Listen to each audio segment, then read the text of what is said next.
Greetings, dear ones. I'm Kryon of Magnetic Service.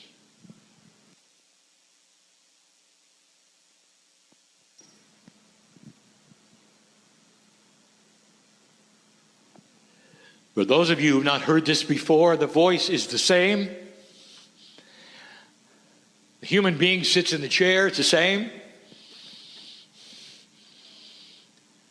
And if you just walked in, you'd say nothing's happening. It's any different. And this is as it should be.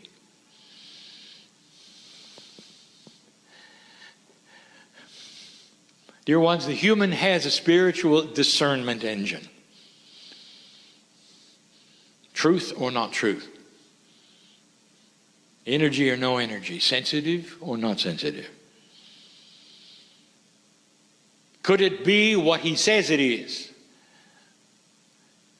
That literally he removes himself, and through years of practice you are hearing the translation of a multidimensional message that he's gotten used to, flowing to you from the other side of the veil, which you call the creative source. Spirit, I want you to sit with this for a minute. There's going to be no proof of a three-dimensional way, no balls of fire or white light. Or is there? So now it's up to you.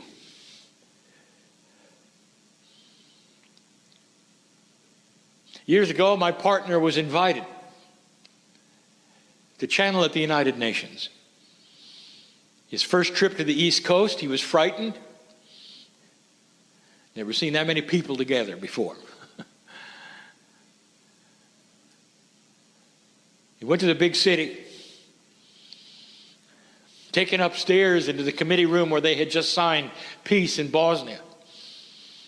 Walked in and channeled to only delegates. And he knew at that point in time they'd either get it or they wouldn't. They were used to this, where the society that he was channeling in front of had channelers before. They had come to see him. I can remember in the hotel room before he did, trying to comfort him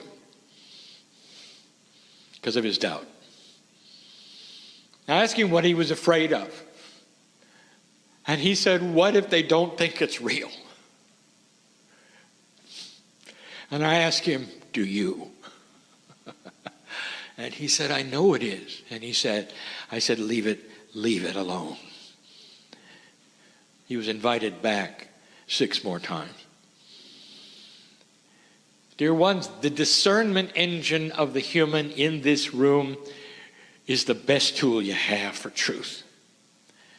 My partner stands and gives you information, and many times it is esoteric. Sometimes it is different than you were taught. And you have to decide, is it real or not? Over and over we have given you instructions for the day, and it's the same instruction each time. Are you able to think out of the box you grew up in? Who taught you what's real and what's not? Or did you come to that yourself? It doesn't matter, because whatever you feel, you own it. It's part of you. There has to be, for a human, a box of reality. And the box of reality gives you the comfort of your own psyche, of your own truth and your belief. And it's normal. And along comes something you've never seen. Can you imagine in the ancient days when angelic forms appeared before human beings? What was the first reaction? Incredible fear, fright. They fell on their knees. They had to be consoled. Even the angels told them not to be afraid of what they saw. He was out of their box of reality completely. Even though it was a beautiful angelic form filled with the benevolence and the glory of God, they fell on their knees and were afraid that they were dying.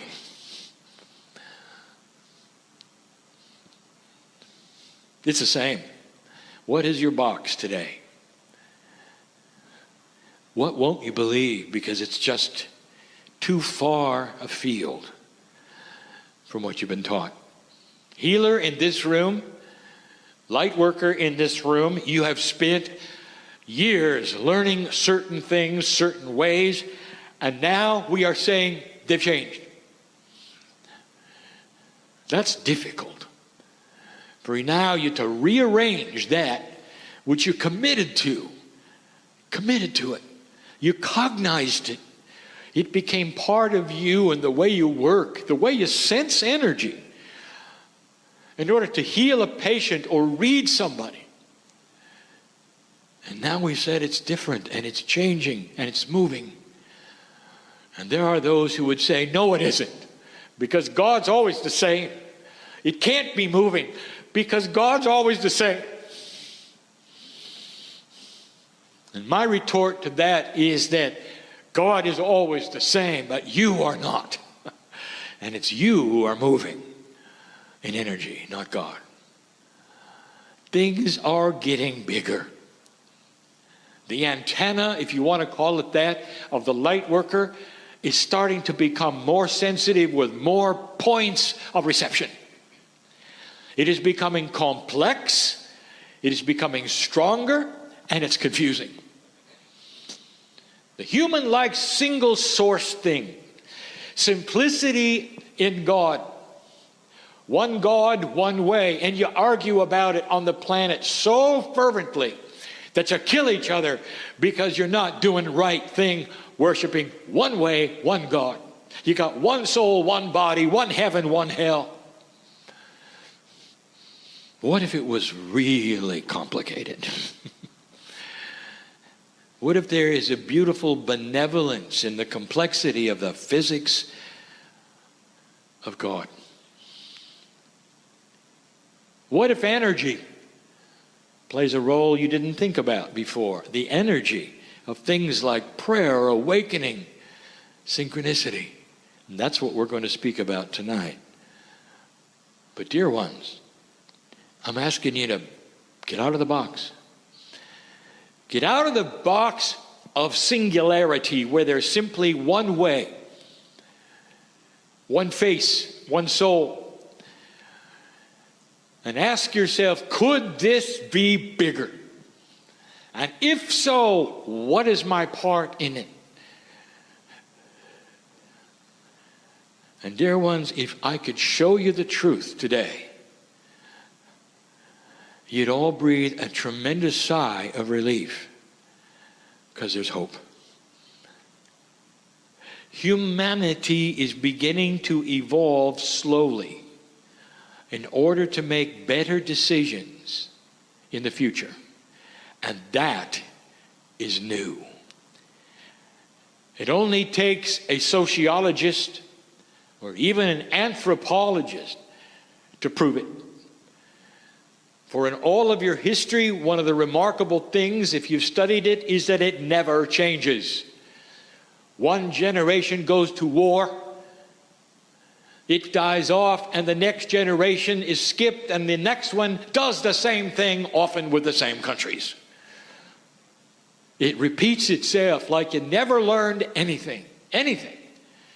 Even though your parents went through it, your grandparents went through it, it's there again. You might say, therefore, that consciousness has been static, and you'd be right. Static. And now it isn't. It is moving off the peg. In every single field you can look at, it is moving off the peg. It's confusing to those who make war, because they're starting to see things that is not in their war book. It's confusing for those in medicine, for they're starting to see things that they never learned in their medical school. It's confusing for the sociologists who are about to rewrite another phase of humanity based upon what they're seeing is happening today in consciousness. Humanity is starting to ask questions and learn. And you're not going to repeat it again. I'm going to close with this, and you've heard this before. You need to hear it yet again. All of your life, and the life of your parents, and the life of those parents, there has been the desire, the wish, the goal of peace on earth. That's what you wanted. There was the idea, if you could only have peace on earth, that would be it. From then on, all would be well. And here's what I want to tell you that perhaps you've not heard before, some of you may have. At the rate of consciousness evolution, peace on earth is a given. Eventually, humans will demand it for survival. They're going to become wise and understand that war is not an option for survival. It's a given. So peace on earth, when you see it, will be the beginning of the new age. The beginning, not the end. Peace on earth is the starting point, dear ones. And it's not that hard. Generation upon generation will come in with a different kind of wisdom. It's even being measured now. Let me ask you in this room, are you like your grandchildren? Do you know any grandchildren here that are exceptional, that are doing different things, that are asking you questions perhaps that you never ask, or that your children never ask? You look in their eyes, you can tell something is going on. Welcome to the evolution of human consciousness in a way it didn't expect. The children are more compassionate. They care more. They're looking around more. They're not as self-absorbed now. What if I told you that so many of the things that are going on in this planet that you're seeing on the news that are abhorrent, that are horrible, that are unconscionable, is a direct result of light meeting dark and unbalance. When humans start seeing what is taking place and they're invested in that which is old energy, there is confusion of spirit. Many of them will do things, and you're seeing it now, that you never saw before. Groups of them will do things in order to keep the old energy alive, to hang on to it. Individual, groups, even governments. The light is going to win, dear ones. And the proof of it is the battle that is going on right now. Dear ones, there would be no battle. Things would be just like normal if there wasn't something going on. And that's what we want to show you. Now, open your box and look around, if you dare. I'll be back. And so it is. I'm Kryon of Magnetic Service. My partner gets excited because I show him the future.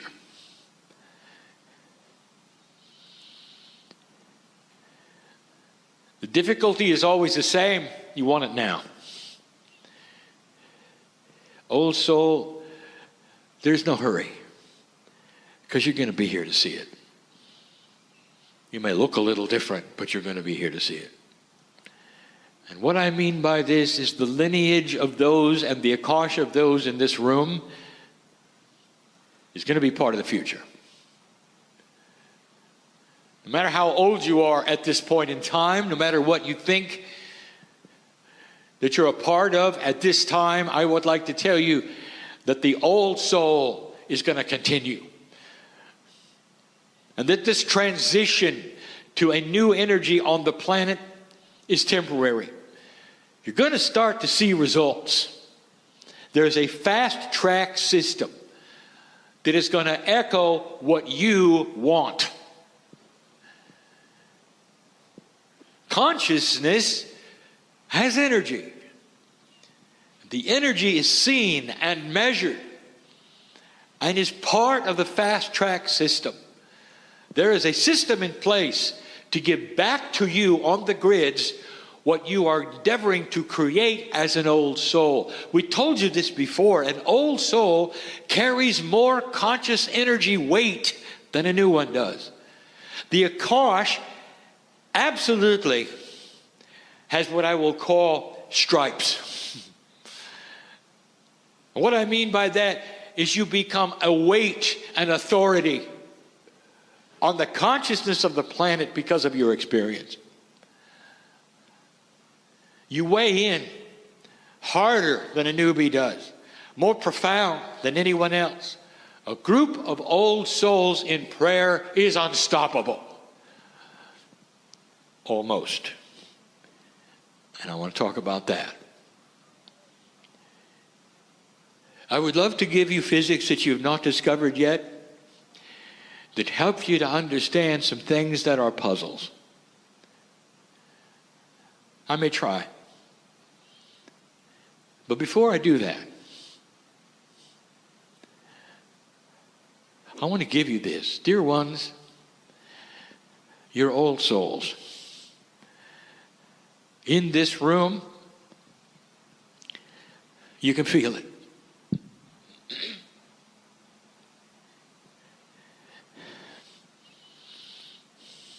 What you think and what you do creates the timing of peace on earth. Some of you will have the opportunity to take the high road when all you've done is be forced into the low one. And I may talk cryptically, but I am talking to those in the room. Opportunities given that you didn't expect, in areas you didn't plan would be there, and a decision that you will make actually helping the planet incrementally, one by one, because you see things differently. There's an awakening process in all of you, and you can feel it.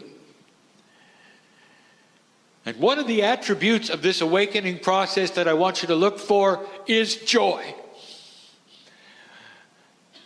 The creative source is benevolent. It likes to laugh. There's no greater healing emotion on the planet than laughter and celebration. I want you to look for that. I want you to look for that in ceremony. I want you to change what you do in ceremony. The idea that you would gather together and somehow look at the ground and close your eyes and pretend to be mournful because you're in touch with spirit is old energy. Are you understanding this? What about a celebration where you tell a joke? What about a celebration where in order to get something going, you might even tickle each other's feet? Something to create a celebration of joy and laughter while you go into a meditative state that will amplify it greatly. Old energy says you have to be depressed. At least that's the way it looks. We look down in a meditative circle, nobody says anything, there's always quiet, and you're all depressed. What else are we supposed to think? Do you laugh during your meditations? No. Does it disturb the energy? Oh, the teachers will say, oh yes, don't disturb the energy with laughter. Why don't you try it and see what it does to the energy? You might have healings right there, right then. That's what I want to tell you right now. There are some of you who needed to hear this because you're invested in creating ceremony. Others of you in the room will have choices to make soon, which I will call high and low road choices. Same old, or something you know is better, but a little harder and more risky. I want to tell you, there's a hand that's ready to hold yours in the risk department when it comes to light. You understanding this? There are puzzles in spirituality, but they're not. I'll open a door just slightly tonight. Just slightly. Trying to explain to you something my partner has given you before. When we say that physics is consciousness and consciousness is physics, we're talking about energy. What is your idea when somebody says, did you feel the energy of the prayer? Did you feel the energy of the meditation? Are these just words that pass through your ears and they're metaphysical and esoteric and isn't it lovely? Or is there substance? How do you define energy? Is it something you feel? Is it something you measure? Let's talk very, very simply about energy.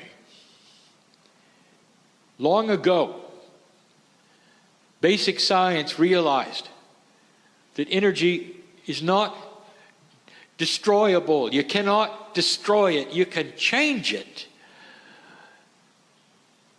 And in certain situations where energy meets energy, there will be then another energy, but it is not creating new energy, it's simply morphing. In some places of the universe, it gathers energy from another place. It looks like it is creating, it is not. It's simply moving it around.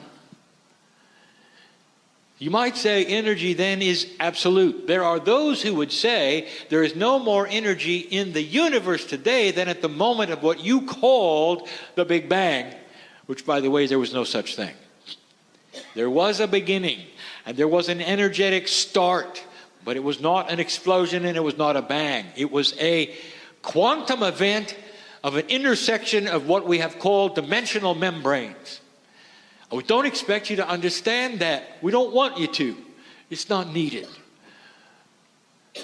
But energy is something you should be able to feel, measure, work with, compute, and predict. On the planet right now, you work with certain kinds of energy very well. You understand them. You can compute them. You can measure them. You can predict them. You use them in your machines. That's energy. You create energy in order to fuel your house. That's energy. But when it comes to consciousness, you don't think of it the same way. So tonight, right now, I want you to think of it the same way. Is it possible that there is a system that is a multidimensional system where what you create with your thoughts is as palatable as an electric current? We say palatable, that means that is digestible to your consciousness logic. That's what we say palatable, just like food. You can eat it, enjoy it becomes yours. It's palatable to think that your consciousness could be measured. Is it possible you could have a consciousness meter measuring that which you think, not on any scale that you have on this planet at the moment, nothing like you have.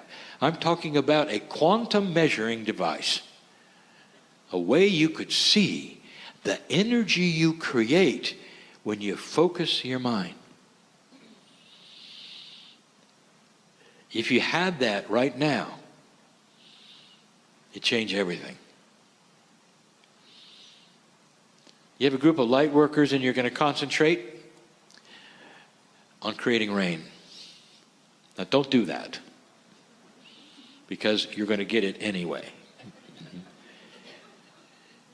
But just as a trial, would it make a difference to Gaia Now I want you to follow this because there's physics involved. The earth has consciousness that is tuned to humanity, and we have taught this to you before. Gaia is starting to raise its consciousness, giving you back what you're starting to give to it, which is not war and hatred. Gaia is starting to change. The crystalline grid is starting to change, giving you remembrances of good things and not drama. We have told you this. All that is around you that is in support of you, and it's starting to move. So let's say you pray for rain and you need it. Together you create energy that is quantum. That is to say, it works with quantum particles. The definition of quantum is a particle which is multidimensional, which is called quantum. We're using the word as an overview to mean meta-dimensional things, meaning multidimensional things. What happens? All the energy that you're creating goes into the planet. Will it create rain? I want to ask you a question. Thousands of years, indigenous did rain dances. I want to ask you a question. Were they doing something, or was it dumb? Was it simple? Was it mythology? Were they celebrating the gods in the sky? Were they desperate because their crops were dying? Or did it work? And I will tell you this, dear ones, they skewed the curve of randomness when it came to the weather and created the rain. It would literally be taken from one place, moved to their place, and rain. And they did it again and again, sometimes with results, sometimes without results, but more results than not, and that's why it lasted for thousands of years. That's why they continue to do it. You think it is perhaps foolishness. It's pagan. You know what it is? It's consciousness over physics. They knew it because it worked. Gaia is more receptive right now to these kinds of things than ever before. Ever before. A group like this can change the weather if it is appropriate. And there are so many things that Gaia will weigh into this. If it does not rob from another place, if it's time. This planet is benevolent for you. Tree hugger, I want you to resound to this. What do you feel when you're out there with the divas? Can you feel them when they're showing themselves to you, when they want you to see who they are? The consciousness of Gaia has attributes constantly that are giving back to you. And you call it Mother Nature. Isn't it interesting it's a woman? Isn't it interesting? All things good born from the planet, from a feminine energy, just like here. Question. Let's apply it to humans. Now you have a group of light workers that are all praying for one thing, the healing of a human being lying in a hospital bed. Now it gets tricky. Have you done that before? The answer is many of you have. You have a relative or a friend who is in trouble, and you're going to send them energy. You're going to see them healed. I would like to explain what happens to that energy right now in the simplest way I can. And my partner, I want you to go slow because this is new. I want you to understand the benevolence of it, the appropriateness of it, the beauty of it, and why it doesn't always work. Because as many times as you've done it, you know sometimes it works and sometimes it doesn't.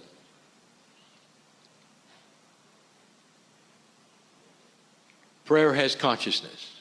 Meditation has consciousness, and those consciousnesses are energy.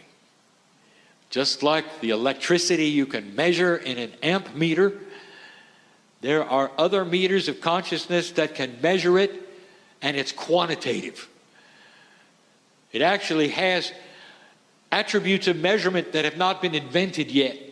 It's energy. And here you are gathering.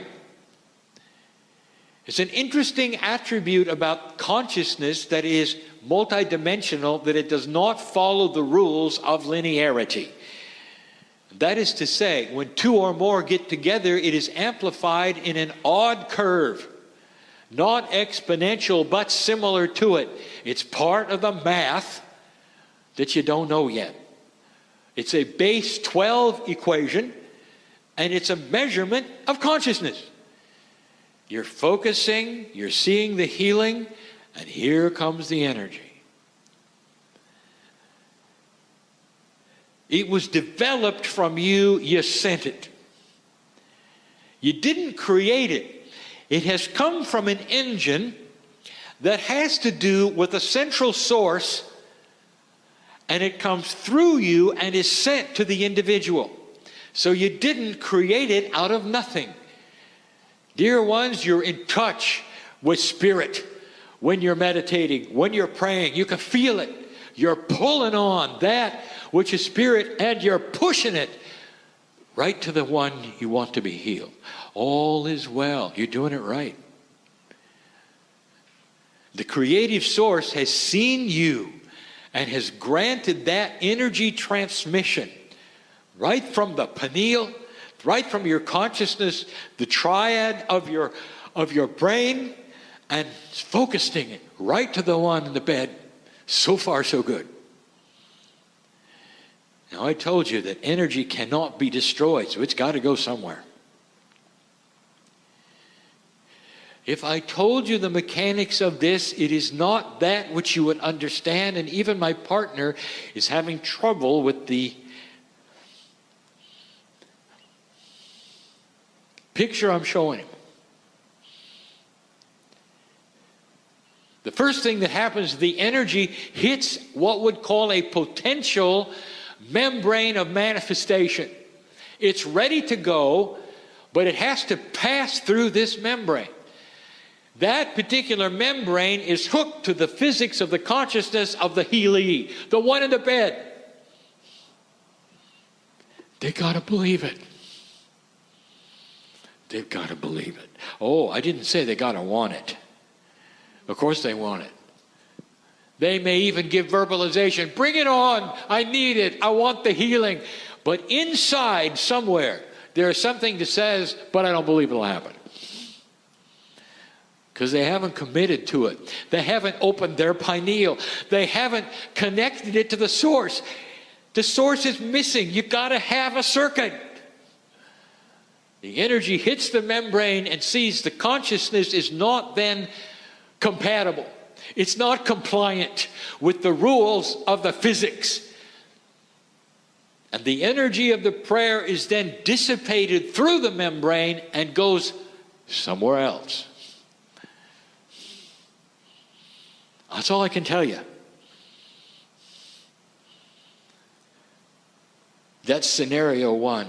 Does this surprise you? That the one with the disease must be part of the circuit. Do you understand this? And then there are those who are part of the circuit.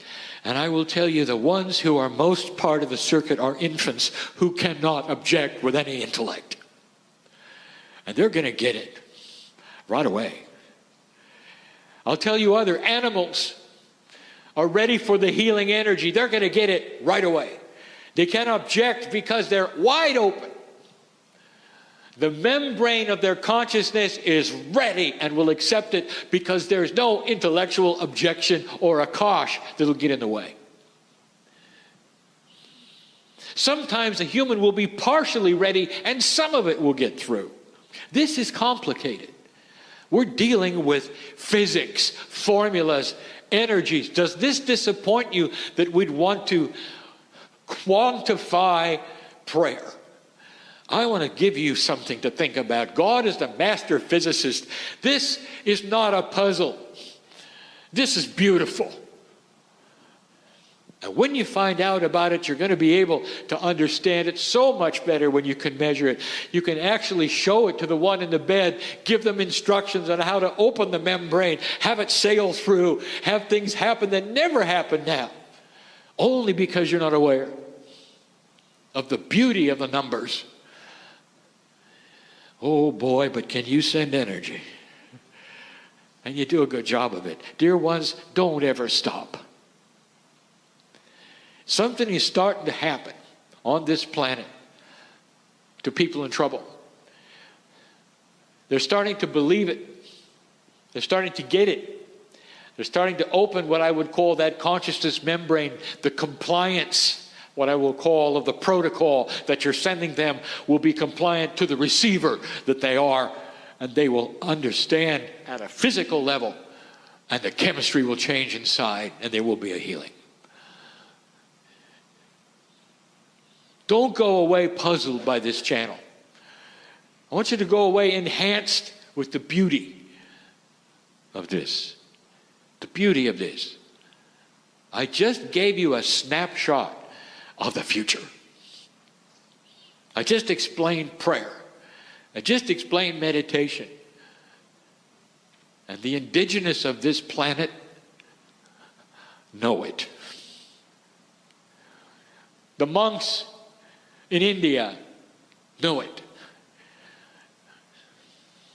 Those who have studied the ascension process 1,000 years ago knew it. You lost it. And now it's time to get it back. Dear ones, it's about belief. It's about owning that which is spiritual within you and changing yourself. Getting to a point where you get out of the doldrums of low self-worth and into that which is celebrate your life every day.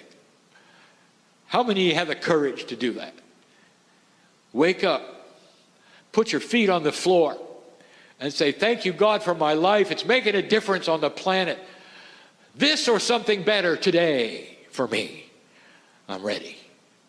I'll tell you, we're listening. And so is your body.